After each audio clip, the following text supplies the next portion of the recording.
उपसाचा पक्षी अलगद उडे, फांदीच्या अंगावरती चिमणी चिवचिवणारी, झाडात लपले सगळे सोयरे.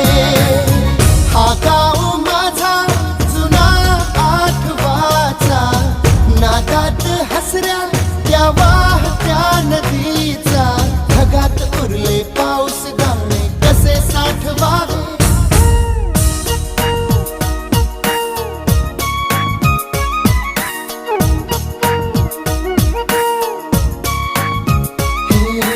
वाऱ्यावरती गंध पसरला ना ते मनाचे, मातीमध्ये दरवळ